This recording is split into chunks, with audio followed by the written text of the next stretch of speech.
In this video, I'm going to show you a step-by-step guide on exactly how to fix arc raiders taking forever to join a game on my PS5. So basically what I did firstly is that I went into arc raiders here, as you can see, and then I clicked on this button right here on my PS5, and then I clicked on check for update.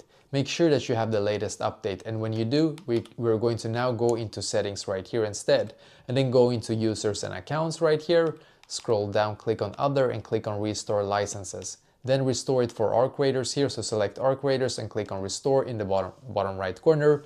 Wait for it to finish right here, it might take you a couple of seconds. Now when it's finished, go back into settings page right here, and now what we need to do, sorry guys, I'm just going to reconnect my controller real quick, and then click on network here instead. Then click on, we're going to click on settings here and click on set up internet connection. Now in here what we need to do is to click on this button right here, as you can see. So click on this button and click on advanced settings here, as you can see.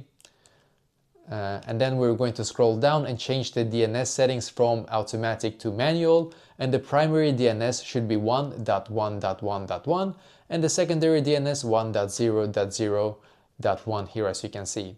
And now when it's done, just click on OK and wait for it to reconnect. So try this and hopefully this will be able to fix it for you as well.